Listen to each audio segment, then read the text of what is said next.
አሳቢ ባደረገና ቀጣይም ሊጠበቁብን ከሚገቡ ሁኔታዎች ጋር አንድ ላይ በማናበር ይህንን ምርጥ የሆነ ሰነድ ያዘጋጀልን ይህን እስኪ አንድ ሞራል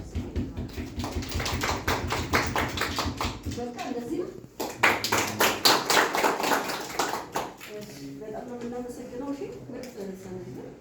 ለሁሉም አሁን በቃ እንትን የሚለው ነገር የለም።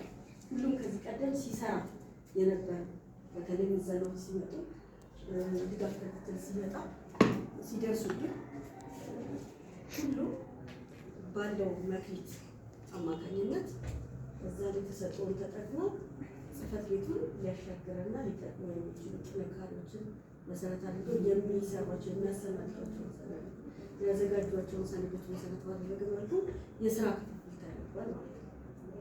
ስለዚህ ይሄ በጣም ጥሩ ነው። ክፍፍሉ በጣም ቁርጥ ያለ ምርጥ የሆነ ስል ነው። ይህንን መሰረት አድርገን ተንተርሰን ወደ ምዘናው ከገባን ከተመዘንን የተሻለ በእርግጠኝነት ምንም የሚጎድለን ነገር አይሆንም። ጉድለትም አናሳይም።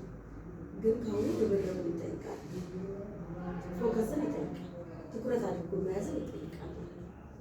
በተመደብንበት ቦታ ላይ ትኩረት አድርገን የሚዘጋጁ ሰነዶች ላይ በሙሉ ልዩ ትኩረት መሄድን ይጠይቃል።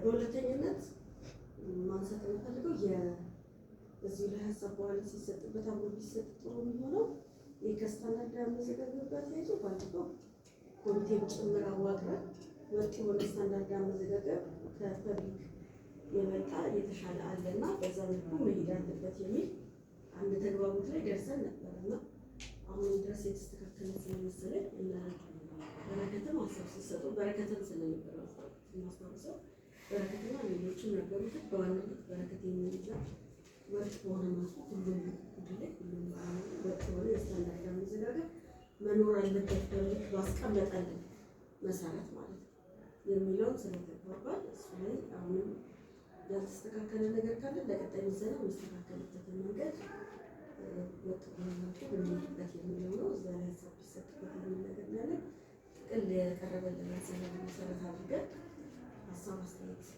ወደ ቤቱ ጋብዛል።